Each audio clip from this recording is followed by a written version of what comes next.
Amém, igreja? Tudo bem com vocês? Estamos voltando aqui para mais uma semana, para comentar a leitura da nossa semana. Evangelho de Lucas, lá no capítulo 16. Nós vamos iniciar no capítulo 16. Amém? Eu sei que você já fez a sua leitura diária. Já peço que você compartilhe o vídeo, se você que tem feito esse propósito conosco, que você compartilhe o vídeo, que você possa trazer mais pessoas para esse nosso propósito. Um capítulo por dia, dá para ler, né? A gente consegue tempo para bastante coisa, a gente consegue tempo para ler um capítulo por dia, que você possa nos acompanhar, mas também possa assim ser um canal aí de propagação do Evangelho de Deus, convidando outras pessoas para também fazer parte desse nosso propósito, amém? Verso 16, aliás, capítulo 16, verso 1, diz assim: E dizia também aos seus discípulos: havia um certo homem rico, ao qual tinha um mordomo, e esse foi acusado perante ele de dissipar os seus bens. Amém? Jesus aqui ele conta uma parábola, e essa parábola ela narra a história de um homem rico, e ele tinha um mordomo, ao qual ele confiava os seus próprios bens. E esse homem, segundo a parábola de Jesus aqui, ele era um homem infiel. Essa infidelidade desse homem ela pode ser por diversos motivos. Ele pode, por exemplo, o mais provável, o mais aceito é que ele desperdiçava os bens daquele homem, do seu senhor, né? Ou que ele roubava o dinheiro do seu senhor. Então esse senhor, ele vai dizer, segundo essa parábola, que ele descobre tudo isso, ele chama esse homem e ele vai despedir esse homem. A partir desse momento que esse homem ia ser despedido, ele começa a pensar: o que eu vou fazer? Eu não consigo mais trabalhar, eu não posso mais, eu não consigo mendigar, o que eu vou fazer? Então ele traça uma estratégia, um plano. Ele fala assim: eu vou chamar aqui aqueles a qual meu senhor lhe devem algo ao meu senhor e vou negociar com eles. A quem devia 100, ele cobra 80. A quem devia, enfim, ele reduz o valor da dívida, né? E aí alguns teólogos vão dizer assim que esse homem, o que esse homem ele estava reduzindo era a sua própria comissão, ou a sua própria parte, para poder entregar ao seu senhor. E aí vai dizer o texto, ali no verso 8, se não me engano, no verso 8, que o patrão ele elogiou esse administrador infiel, né, por sua esperteza. E é aí que causa uma certa... É difícil da gente compreender no primeiro momento, porque é como se esse administrador estivesse elogiando esse homem, sabendo que esse homem ele causou-lhe dano, né? Esse homem ele era infiel e Jesus ele elogia, né, através dessa parábola esse homem. Mas o que Jesus estava elogiando aqui, o que Jesus estava trazendo à luz para aqueles seus discípulos, é que os filhos do mundo eles são mais espertos na sua própria geração do que os filhos da luz. Ou seja, mesmo eles agindo de forma errada, eles ainda são astutos, né? E ele estava apontando, dizendo assim: olha, vocês também precisam ser astutos, né? Vocês também precisam traçar uma estratégia. Vocês também precisam saber lidar com as adversidades que vão aparecer, né? Porque os homens do mundo eles são assim, eles são astutos, eles são espertos, eles traçam estratégias em tudo que eles fazem para tirar um proveito próprio. Então vocês também, de uma coisa ruim, vocês têm que traçar uma estratégia para que isso seja convertido para algo bom, algo que era confiado aquele administrador, ele conseguiu fazer com que aquilo, mesmo ele sendo dispensado, ele seria aceito, porque aquelas pessoas ao qual ele tinha negociado por um valor menor, agora elas estavam em dívida com ele, né? Então o que Jesus estava dizendo assim, não estava aqui dizendo ou aplaudindo o erro daquele homem infiel, mas ele estava dizendo assim para aquelas pessoas: olha, para os seus discípulos, olha, ele estava se preparando para o futuro, né? Para que lá na frente de algo ruim que ele fez, ele pudesse colher algo bom. Era mais ou menos isso que Jesus estava tentando ensinar aos seus discípulos, né?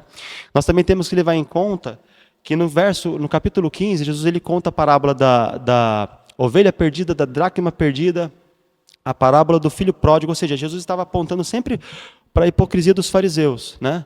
Dos homens religiosos que estavam ali. Jesus estava ali num ambiente onde ele tinha ali gentios, onde ele tinha ali judeus que criam, que não criam nele, discípulos dele, os discípulos mais chegados, e tinha também os fariseus, os intérpretes da lei, que eram os escribas.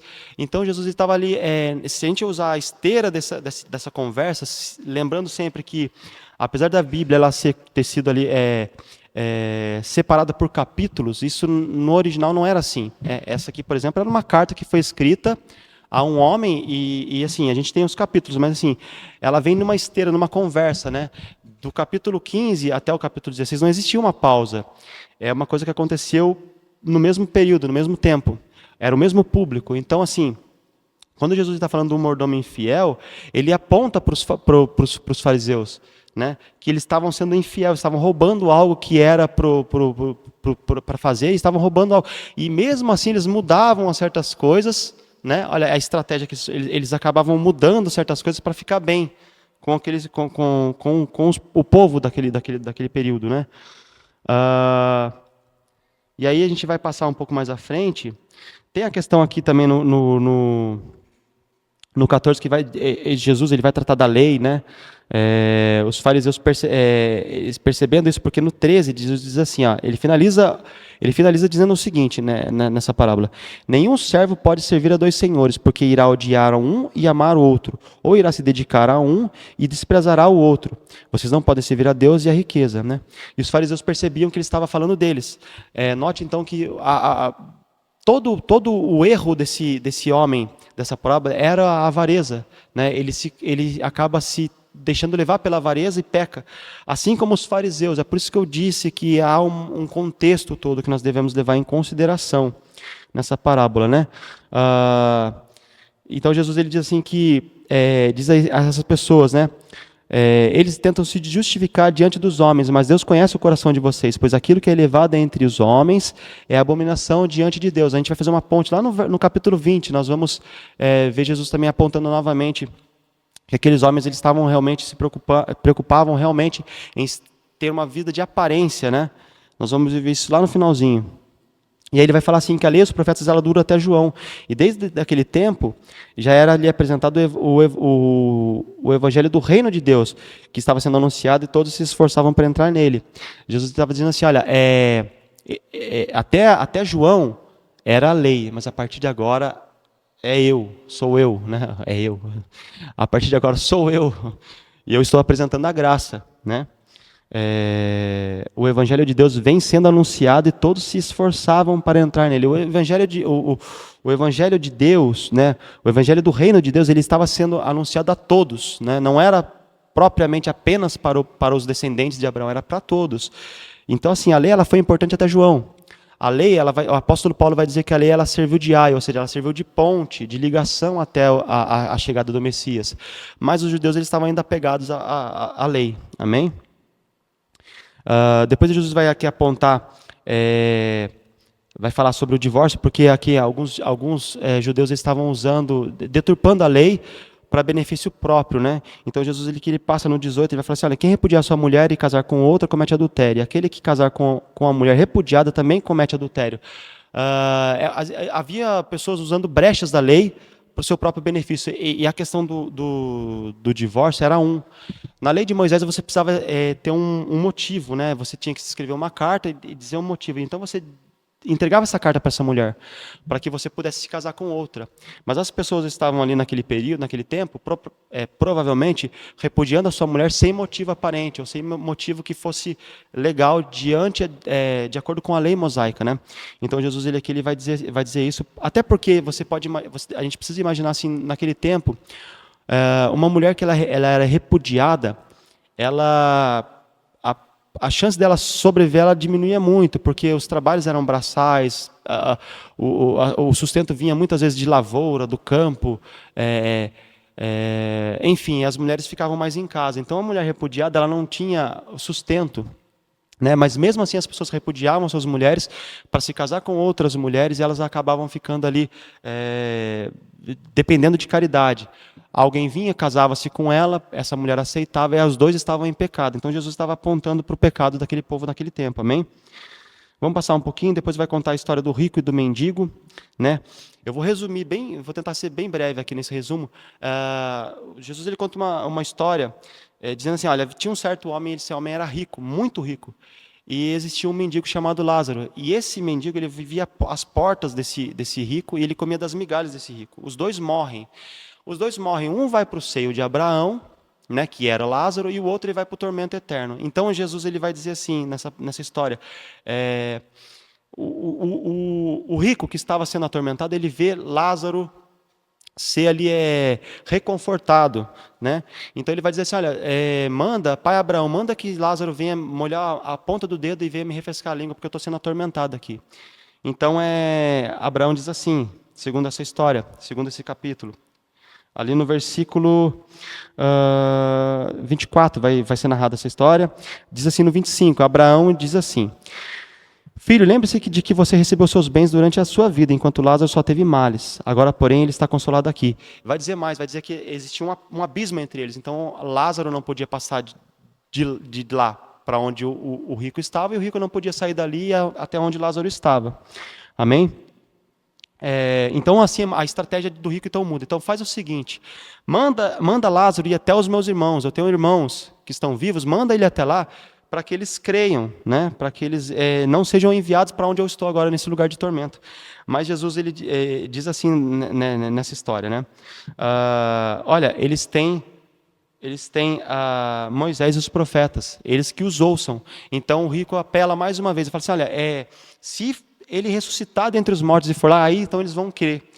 Então Jesus diz assim, no 31, diz que Abraão, porém, responde, se não ouvem Moisés e os profetas, também não se deixarão convencer, mesmo que ressuscite alguém dentre os mortos. Jesus está aqui falando dele próprio, né? Dizendo assim, olha, tem Moisés, veio Moisés, depois de Moisés vieram os profetas, e agora eu estou aqui. Não importa se eu vou ser morto, eu vou ressuscitar, ainda assim não crerão, né? Não vão crer. Então ele estava aqui já apontando o que iria acontecer, né? Jesus dizendo o que estava por vir. Eles tinham a Moisés, estavam errando. Veio os profetas que apontavam para o Messias, eles não estavam crendo no Messias. Ainda que o Messias morresse, eles ainda não iam crer em Jesus. É isso que Jesus estava dizendo àquelas pessoas, né? E aí depois ele vai dizer assim lá no início do 17, olha, para que os seus discípulos tomassem cuidado com as pedras de tropeço, né? Ele diz assim que é inevitável que existam pedras de tropeço, mas ai daqueles que for responsável por elas, né? Depois ele vai dizer, olha, seria melhor que ele colocasse uma pedra de moinho, uma pedra gigante, enorme, uma pedra enorme no seu pescoço e se lançasse ao mar. E se suicidasse, né, lançasse ao mar. Era muito melhor do que isso acontecesse do que, por intermédio deles, alguém se desviasse, né? E isso serve para os nossos dias, amém, irmãos? É muito sério isso que Jesus estava ensinando e isso serve para os nossos dias, né? E depois ele vai falar sobre perdão e fé. Ele vai dizer assim que se alguém pecar e por 7 vezes se arrepender e pedir perdão por 7 vezes, eles deveriam perdoar. E isso é pesado para aqueles homens naquele período. Tanto é que um dos apóstolos diz assim, aumenta-nos a fé, entendendo que eles não conseguiriam atingir esse nível de santidade a ponto de perdoar uma mesma pessoa 7 vezes, né? A pessoa erra uma vez, 2, 3, 4, 5, 7 vezes, e aí eu tenho que perdoar. Então Jesus ele diz assim, olha, se a fé for pequena, ainda assim, se você tiver uma fé do tamanho de um grão de mostarda, ainda assim, e disserem a esta amoreira, arranca-se daqui e se lança ao mar, ela vai obedecer. Ou seja, se a fé for pequena, ainda é possível, né? Através dessa fé, sendo pequena, né? Vamos passar um pouquinho aqui, vamos passar para a cura de 10 leprosos, a partir do verso 11. Jesus vai dizer assim, vai contar, aliás, Lucas vai contar assim, que Jesus estava a caminho de Jerusalém, passando ali na região da Galileia, né? E ele entra numa aldeia. Então 10 leprosos eles vêm até Jesus, querendo ser curados. Jesus os cura. Eles pegam e enviam essas falam assim, olha, vão até os sacerdotes e se apresentam aos sacerdotes. Eles então vão. E os 10 são curados. Mas apenas um ele retorna. E vai dizer o texto que o que retorna era samaritano. Olha que interessante, né? Se, por exemplo, todos fossem samaritanos, ele iria dizer, todos eram samaritanos. Ou se todos fossem judeus, ele não iria citar os samaritanos. Mas Lucas, ele acha importante citar essa questão de que um era samaritano e que é o samaritano que volta. E no verso 19, Jesus vai dizer assim, olha, levanta-se e vá, a sua fé lhe salvou. Ou seja, ele estava dizendo, querendo deixar escrito aqui na sua carta a Teófilo, que o que foi salvo, que foi justificado, que realmente foi salvo pela fé foi o samaritano, ou seja, aquele que estava à parte dos outros. Ou melhor, eu posso explicar de uma forma melhor. Os samaritanos, eu já disse na semana passada que eles tinham um problema grave, sério com os judeus. E os judeus assim também com os samaritanos, né? Era uma questão histórica. E os judeus tinham os samaritanos como impuros, como alguém que estava à parte da graça, da salvação, por assim dizer. E Jesus ele vai dizer: o único que voltou é um samaritano, né? Não importa a descendência, não importa o local. A fé daquele homem foi capaz de salvar. Isso é importante dizer porque estava escrevendo uma carta a um povo distante, ao povo da Grécia. Amém? Depois vai vir um fariseu vai indagar Jesus a respeito da vinda, né? Dizendo assim: o reino de Deus não vem. Aliás, indagado pelo fariseu sobre quando viria o reino de Deus. Né? Eu imagino que o fariseu estava querendo dizer assim: tá bom, ok, mas quando que vai vir o reino? Né? O reino de Deus. Porque Jesus ele já se colocava como Messias, né? Então ele estava ali querendo dizer: então, o que vai acontecer? Quais são os sinais dessa vinda, né? E aí Jesus ele vai contar que o reino de Deus ele não vai vir com uma visível aparência, porque eles esperavam que que o Messias ele iria vir com um exército, seria algo grandioso, algo com um armamento bélico imponente, que iria ali expulsar os povos que estavam ali invadindo aquela cidade ou que estavam dominando aquela região, no caso os romanos. E Jesus ele disse assim: não vai vir com tudo isso não vai ter todo esse oba-oba não vai vir com aparência, não vai ser gigante, não vai ser dessa forma, né? E não vai ter ninguém que vai estar gritando: olha, vai vir de lá, daqui e tal, enfim. Jesus ele diz assim: olha, virá o tempo em que vocês desejarão ver um dos dias dos filhos dos homens e não mais os verão, né? E aí Jesus ele faz uma referência aqui, dizendo assim no 24: como o relâmpago ele resplandece e brilha de uma extremidade do céu até a outra, assim será no seu dia o Filho do Homem. Mas é necessário que primeiro ele padeça muitas coisas e seja rejeitado por essa geração. Aí ele vai falar de Moisés, ele vai falar de Noé. Que Noé, ele também foi humilhado, ninguém acreditava no que Noé estava dizendo, né? E quando fechou a arca, aí sim veio o dilúvio, né? Ou também ele vai citar Ló, que quando Ló ele sai, aí sim que vem e aquele local é destruído, né? E aí Jesus ele está dizendo isso, por quê? Porque ele estava dizendo que a vinda seria repentina, né? A vinda de Deus, o reino de Deus seria repentino, né? Mas quando eles percebessem, já ia ser tarde, né? É basicamente isso que Jesus estava dizendo, né? Passando ali já para o capítulo 18, amém? Capítulo 18 tem a parábola do juiz iníquo. E aqui eu faço uma referência com aquela parábola que Jesus conta do amigo que incomoda em oração, aliás, em petição. Ele está ali, vocês irmãos vão se lembrar, se eu não me engano, esse texto está narrado ali no capítulo, vamos lá para mim não passar uma informação errada, no capítulo 11. Isso, capítulo 11. Você se lembra dessa história que Jesus ele conta uma parábola de que um homem ele recebe um povo de viagem, alguém vinha de viagem, ele não tinha alimento na sua casa, então ele vai na casa de um amigo e começa a bater, e era tarde da noite, e incomodava aquele amigo. E aquele amigo falou: eu não vou sair, mas aquele homem ele incomodou tanto que ele falou: eu vou sair logo, porque senão ele não vai parar. Jesus estava falando sobre a insistência de pedir em oração, né? Aqui é basicamente a mesma história. Jesus ele conta novamente uma parábola, né? Só que daí ele vai colocar um juiz iníquo, um juiz pecador. Ele vai dizer que tinha uma mulher que tinha uma causa, e ela incomodou tanto aquele juiz que ele falou assim: olha, eu vou atender essa mulher, para que ela pare de me incomodar, né? Diz assim no 8, digo a vocês que depressa ele lhes fará justiça, contudo, quando o Filho do Homem vier, será que ainda encontrará fé sobre a terra?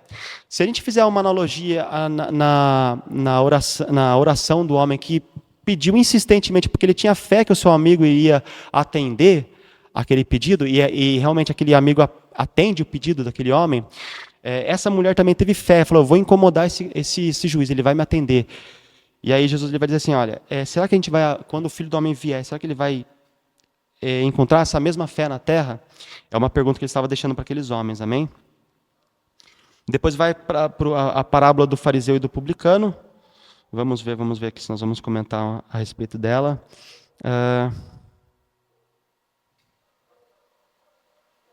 Sim, essa parábola aqui, ela também, né, ele conta essa parábola porque ele estava ali cercado por fariseus, né?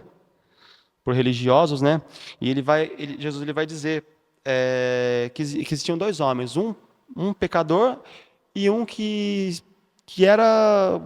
cumpria a lei.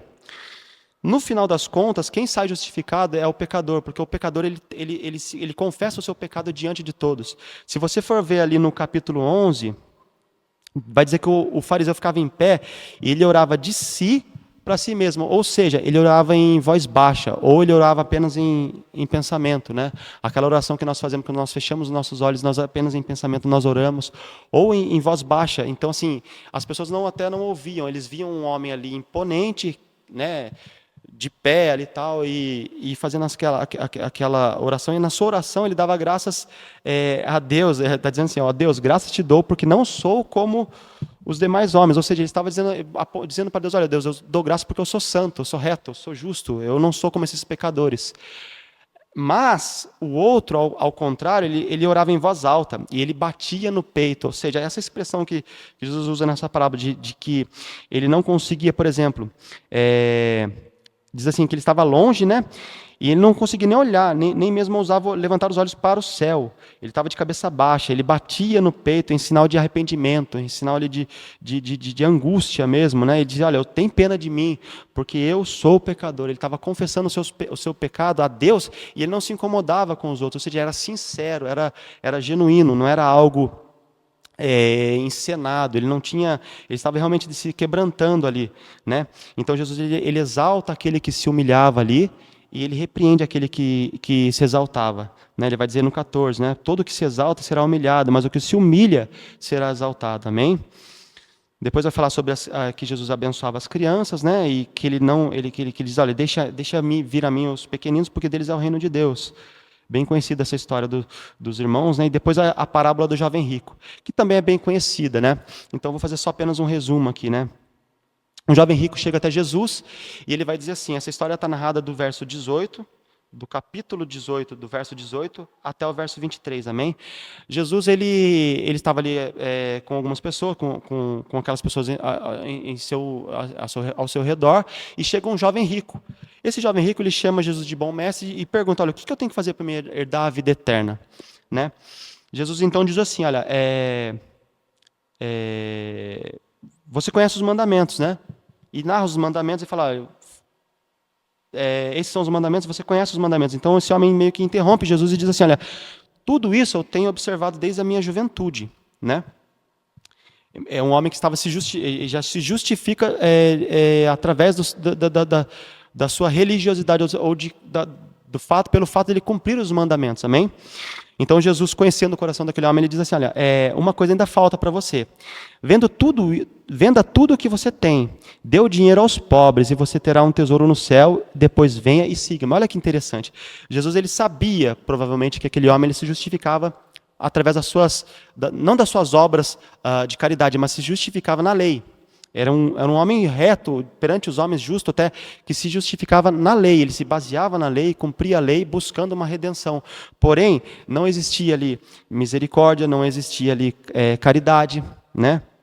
E Jesus conhecia isso, então ele diz assim, olha, uma coisa te falta ainda, falta para você desapego aos seus bens, você é um homem avarento, você é um homem que não tem caridade, porque senão ele não estaria dizendo assim, ó, dê o seu dinheiro, venda o que tem, dê o dinheiro aos pobres, e você terá um tesouro maior no céu. Né? Então você é uma obra de caridade, e depois você vem e me siga. Mas ouvindo essas palavras, esse homem ficou muito triste, e aí ele ficou muito triste, por quê? Porque ele era muito rico. Né? E Jesus então ele diz assim, olha, é muito difícil para quem tem riqueza entrar no reino de Deus. É mais fácil um camelo passar pelo fundo de uma agulha do que um rico entrar no reino de Deus. Então as pessoas que ele ouviam dizendo assim, quem vai poder ser salvo então? As pessoas se assustaram, porque falaram assim, se ele não conseguiu, então quem vai conseguir ser salvo? Né? Provavelmente aquelas pessoas conheciam esse jovem rico e elas entendiam que ele era um homem cumpridor dos mandamentos, então isso talvez fosse o suficiente. Quando eles percebem que não era suficiente, eles vão dizer assim, então quem vai conseguir ser salvo? Né? E Jesus diz uma frase que serve para a gente no dia de hoje.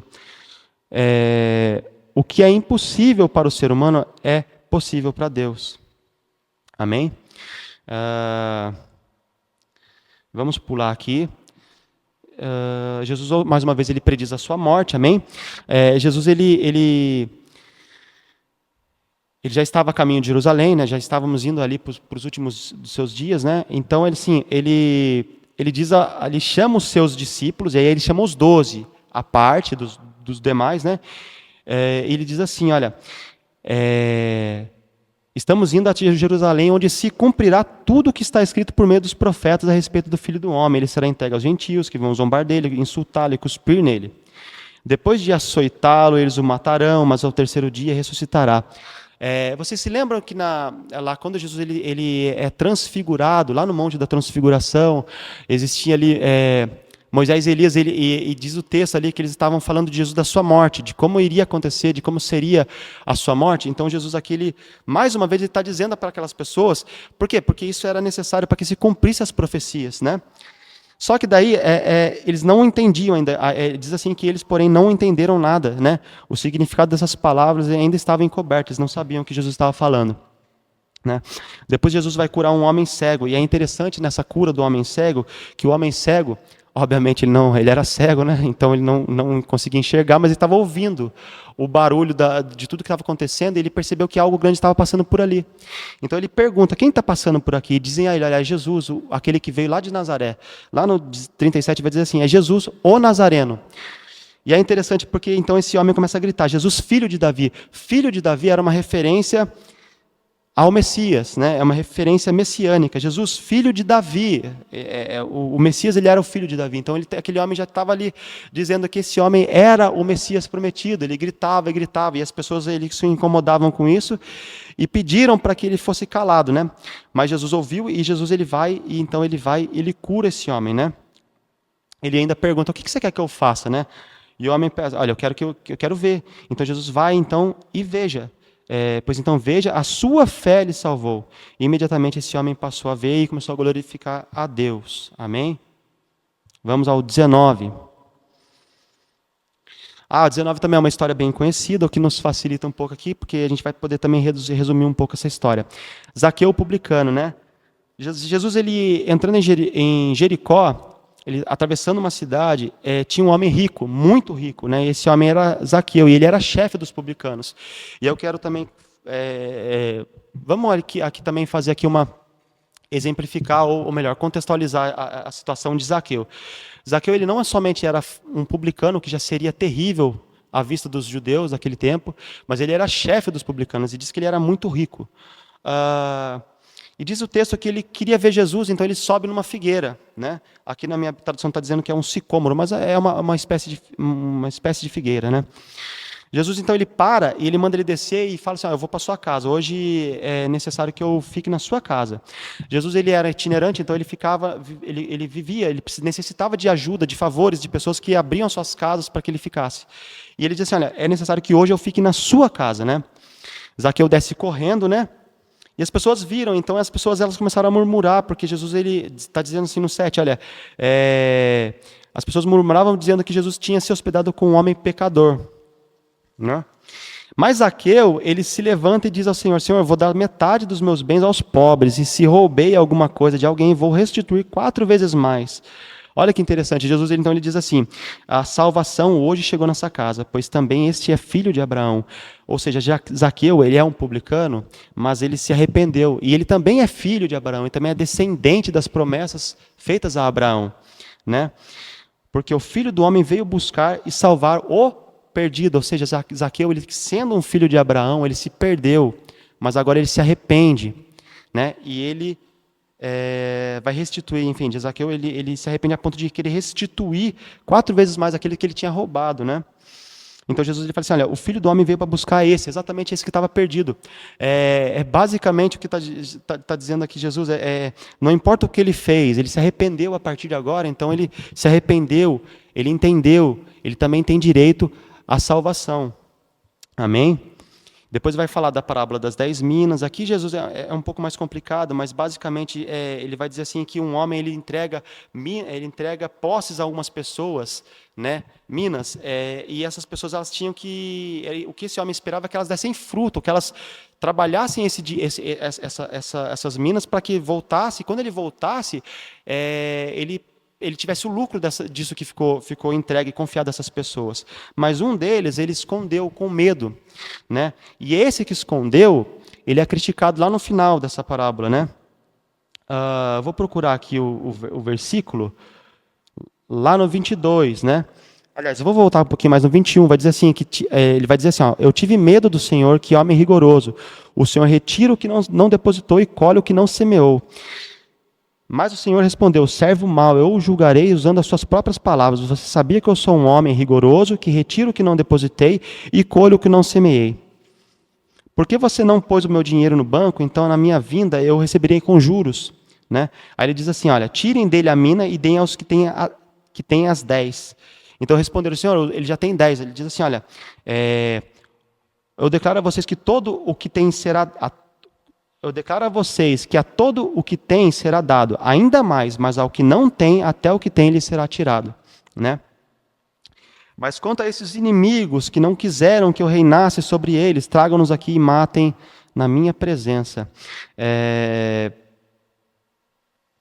Por que ele diz isso? Porque lá no 14, diz assim, né? Quando Jesus ele entrega as minas, ele diz assim no 13, vamos voltar no 13, ele diz assim, olha, Jesus, aliás, chamou 10 dos seus servos e confiou-lhes 10 minas e disse-lhes, negociem até que eu volte.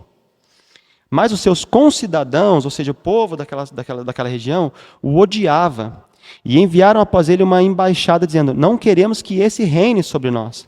Né? Olha que interessante, Jesus está aqui traçando, se você for exemplificar, ou melhor, se você for aqui fazer essa analogia, Jesus está fazendo a analogia de quem? Aos fariseus, aos escribas, aos do povo, porque eles não queriam o Messias ali, eles não queriam reinar. Quem que seria retirado dali? O próprio Messias, ele confiava por um tempo as suas minas a algumas pessoas, e ele viria depois para ver o que essas pessoas fizeram com essas pessoas, ou seja, ele queria que essas pessoas trabalhassem, e que elas dessem fruto, né? Nós sabemos que nós precisamos dar frutos daquilo que nós recebemos, né? Porque senão até aquilo que nós temos, o pouco que nós temos será tirado. Essas pessoas que são condenadas lá no 22, nada mais, nada menos são do que os próprios fariseus, porque eles odiaram essa mensagem, eles não queriam ele lá, não queriam Jesus lá. Então Jesus está dizendo aqui, olha, tragam eles aqui que não aceitaram, não vão aceitar a vinda do Messias, e essas pessoas vão ser mortas, as pessoas vão ser condenadas, né? Vamos passar um pouquinho mais, depois Jesus entra em Jerusalém, né?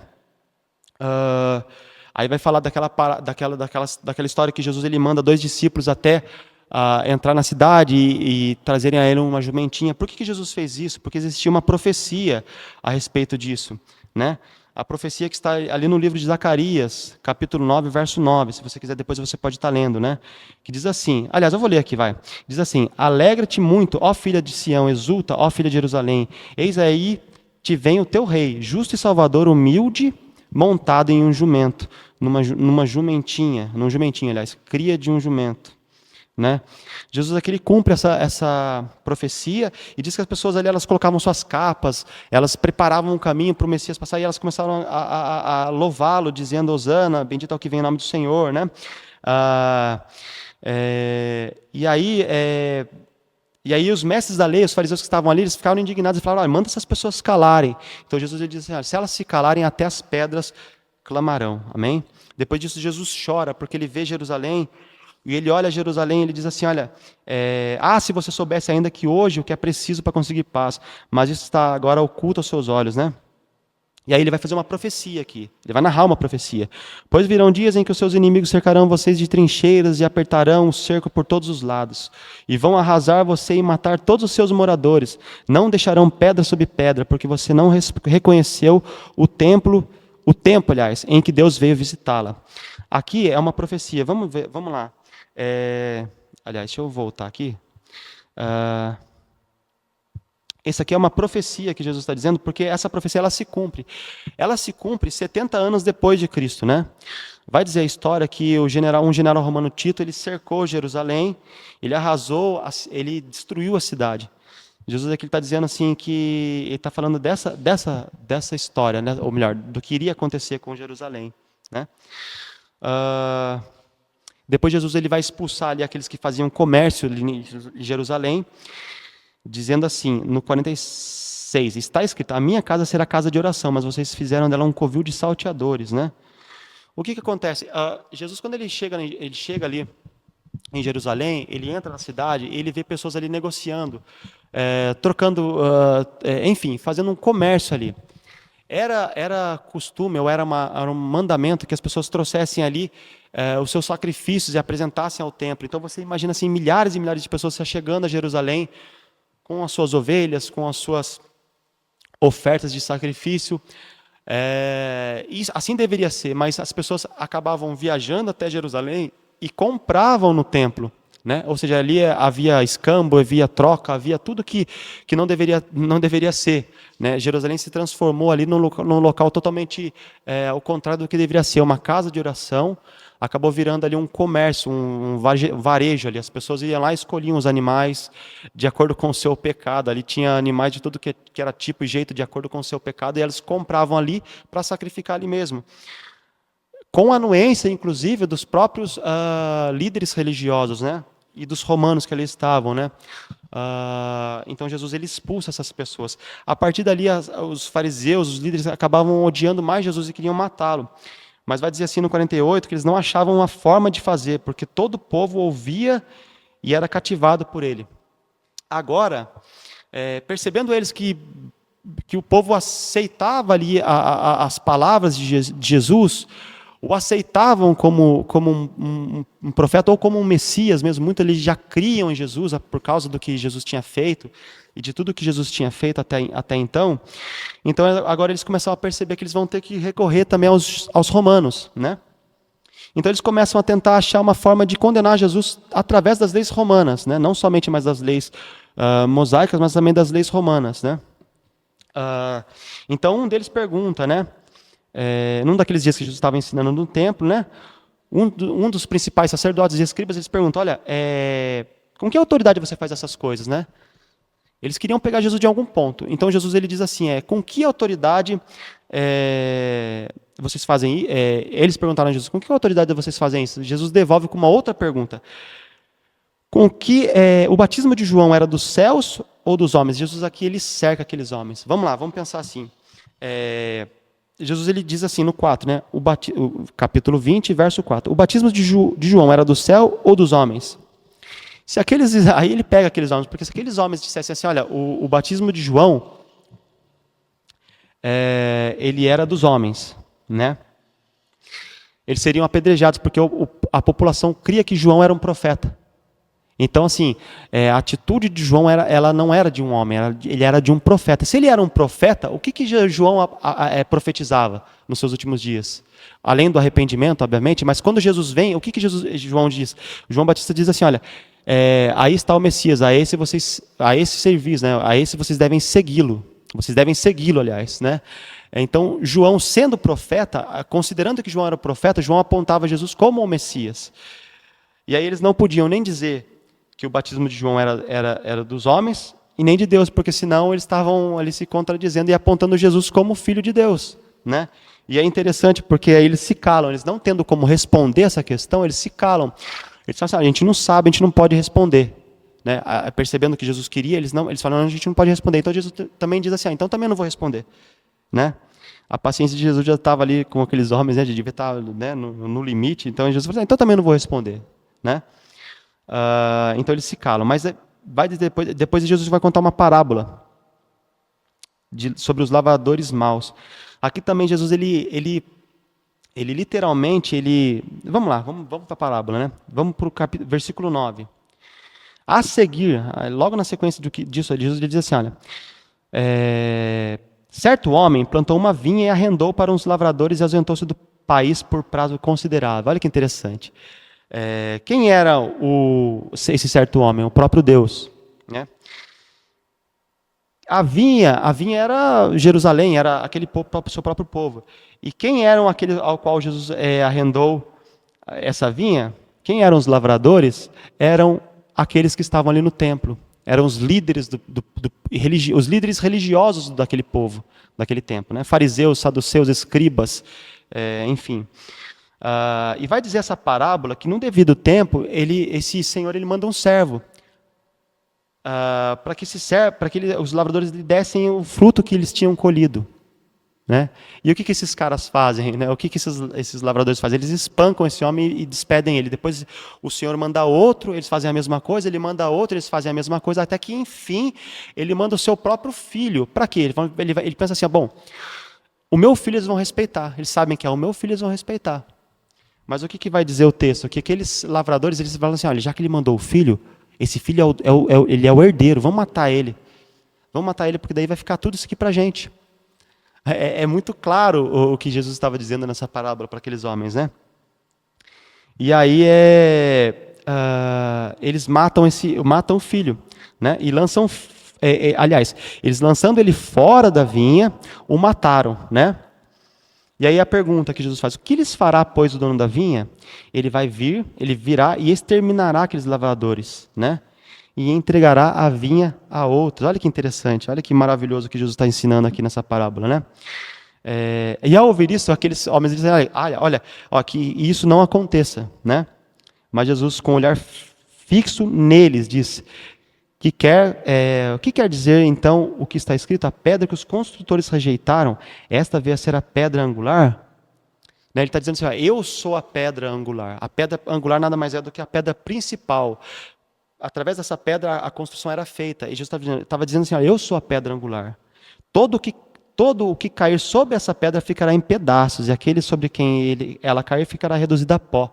Jesus estava dizendo assim, olha, vocês são os lavradores. Eu vou retirar de vocês e vou passar para outro. É isso que Jesus estava dizendo. E os seus discípulos são aqueles que depois eles vão propagar o seu evangelho pela terra, em detrimento àqueles que eram os líderes, ao qual eles tinham a prioridade, vamos assim dizer, né? Eles tinham a prioridade, mas eles não aceitam a Jesus. Então ia ser retirado deles, ia ser passado para outros. Amém? Aí vai dizer assim que, lá no 19, naquela mesma hora os escribas e os principais sacerdotes procuravam prender Jesus porque entenderam que ele havia contado essa palavra contra eles, mas eles temiam o povo, né?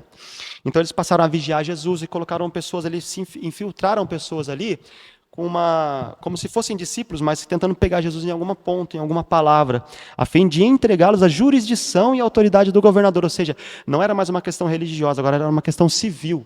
Eles estavam dizendo assim, olha, se a gente não puder pegar ele na lei, vamos pegar eles através de algum pecado dele contra, algum crime dele contra os próprios romanos, para que a gente possa condená-lo. Então eles fazem a pergunta para Jesus da questão do imposto. Olha, é certo dar imposto a César? Né? Então Jesus, percebendo a astúcia daqueles homens, diz assim, olha, me dá uma moeda. E o que está aí na sua moeda? Aí ele fala assim, uma foto de César. Então ele diz assim, então ok, então você dá a César o que é de César e a Deus você entrega o que é de Deus. Aqueles homens estavam querendo dizer assim, olha, Jesus, a gente está aqui, vamos contextualizar mais uma vez, tentar imaginar, aqueles homens estavam dizendo assim, olha, é melhor você entregar a oferta a César ou ao templo? Né, ou dar só o seu dízimo a Deus, enfim, ou usar o seu recurso para as obras, enfim. Estavam tentando cercar Jesus, mas Jesus está dizendo assim, olha, a César você dá o que é dele e a Deus você dá o que é de Deus. Quer fazer a sua parte? Quer dar a sua oferta? Quer dar o seu dízimo? Quer dar a sua contribuição? Ok, faça, é correto, mas o seu imposto você pague. Amém? A lei terrena você tem que cumprir. Né? Isso serve para nós nos dias de hoje também, amém? Depois vem a questão dos saduceus com a ressurreição, eles estavam querendo dizer para Jesus assim, olha, com quem vai ficar aquela viúva que casou com 7, os 7 morreram, ela não teve filho, quando ela ressuscitar, com quem ela vai ficar? Né, na ressurreição dos justos, né? Lembrando que os saduceus, eles não criam na ressurreição, mas eles queriam pegar Jesus, né, em algum ponto. E é o que Jesus vai dizer no 35, mas os que são considerados dignos de alcançar a era vindoura, ou seja, não são todos, são apenas os que são dignos, eles não casam, não se dão em casamento. Né? E vai explicar lá os motivos e tal, dizendo que Deus não é Deus de mortos, mas Deus de vivos, ou seja, morreu aqui, os justos vão herdar, mas lá não vai ter esse negócio de casamento, não vai ter nada disso. Né? Lá é outra vida, é uma vida com Deus, é outra questão. Eu ainda vou pegar esse pernilongo. Enfim, vamos lá. Até me perdi aqui. Tô no 40, amém? No verso 40. vai dizer assim que os escribas disseram assim: boa resposta, mestre. E não ousaram mais fazer pergunta.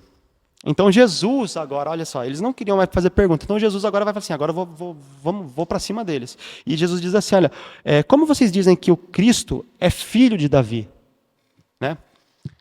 O próprio Davi ele afirma no seu livro que o Senhor, Davi disse: disse o Senhor ao meu Senhor, sente-se à minha direita, até que eu ponha os seus inimigos por estrado dos seus pés. Portanto, Davi chama de Senhor. Então, como ele pode ser filho, né? Jesus, ele há dias atrás estava dizendo, ele ouviu, bendito é Jesus, filho de Davi, né? Mas ele estava agora se colocando como Senhor, né? Acima. Né? Então, aqueles homens ali, ouvindo isso, eu imagino que a cabeça deles já estava um trevo, e eles ali preocupados em como eles iam calar esse homem, que agora estava se colocando acima de Davi, ele se colocando como o Messias, como o Salvador, como aquele que viria redimir o seu povo. E as pessoas ouvindo Jesus falar tudo isso, né?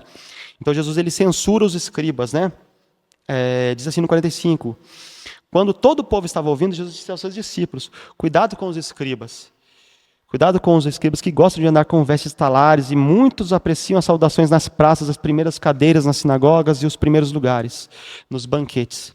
E no 47 vai dizer assim: eles devoram as casas das viúvas, e para justificar, fazem longas orações. Esses sofrerão juízo muito mais severos. No 46, Jesus está dizendo assim: olha, esses homens que vocês estão vendo aqui, eles gostam, eles amam os primeiros lugares, eles amam ser honrados nas praças, eles amam as saudações nas praças, eles têm vestes largas, vestes grandes, enfim, aparentemente, eles andam de aparência, assim, de santidade, e eles amam ser saudados, e estar nos primeiros lugares nos banquetes. Aí vai dizer no 47, eles devoram as casas das viúvas e para justificar fazem longas orações. O que ele estava dizendo? Era prática, costume de alguns homens desses religiosos, do templo, essas pessoas, esses escribas, os fariseus, eles iam até as casas das viúvas e eles recebiam muitas vezes por isso. Recebiam, inclusive, para orar por essas pessoas. Eles tinham uma aparência de santidade, aquelas pessoas davam ali ofertavam para aqueles homens, né? E para justificar essas ofertas, às vezes eles prolongavam a sua oração, eles caprichavam na oração, eles faziam com que as orações fossem prolongadas, para que muitas vezes eles ganhassem até uma oferta maior. Aí Jesus vai dizer assim: olha, esses sofrerão juízo muito mais severo, E a gente vai encerrar o 20 aqui. Infelizmente, nós precisamos entender que isso que Jesus estava dizendo aqui, censurando os escribas e os religiosos do templo daquele período, nós ainda vimos nos dias de hoje. Né? É triste, é constrangedor, mas nós temos que dizer que, infelizmente, ainda existem pessoas, líderes que fazem basicamente o que Jesus censurou no 47 do capítulo 20 de Lucas, explorando pessoas, tirando recursos de quem muitas vezes nem tem, né? Fazendo longas orações, fazendo rituais, fazendo coisas que a Bíblia não diz que é para fazer, que Jesus não disse que era para fazer, para tirar proveito dessas pessoas, né? E a gente vê o que está escrito no 47. Você pode ler na sua casa o que está escrito no finzinho ali do 47, né? Que nós não sejamos pegos nisso, porque Jesus ele censurou os escribas e Jesus ele alertou os seus, né? Porque todos estavam ouvindo. Olha, no 45 diz assim, que quando todo o povo estava ouvindo, Jesus disse aos seus discípulos, né? Ou seja, disse àqueles que iriam propagar a sua mensagem. Ele conta essa história, ele aponta o erro dos fariseus e que nós não caiamos no mesmo erro, né? E que nós sejamos diferentes, porque Jesus ensinou os seus discípulos para eles nos ensinar. Lucas ele escreve esse versículo, ele escreve essa história, ele narra essa história, porque ele sabia que naquele tempo ainda existiam pessoas se aproveitando do evangelho, da palavra, e hoje ainda existem pessoas assim. Então, que nós não caiamos nesse mesmo erro. Amém? Eu quero encerrar aqui. Na semana que vem, nós vamos encerrar o livro de Lucas. Eu te convido para vir conosco, para a gente continuar essa nossa leitura. Depois nós vamos continuar com o Evangelho de João. Amém? Vamos terminar permitindo Deus, aí nós vamos terminar o Novo Testamento. E eu fico muito feliz com você que nos acompanhou até aqui. Peço que você continue, que você faça a sua leitura diária, para na semana que vem a gente estar comentando aqui com os irmãos. Amém? Se faltou algo, se você achou que faltou algo ser comentado, deixe seu comentário e a gente volta na semana que vem achando assim necessário. Amém? Que Deus abençoe e até a próxima semana.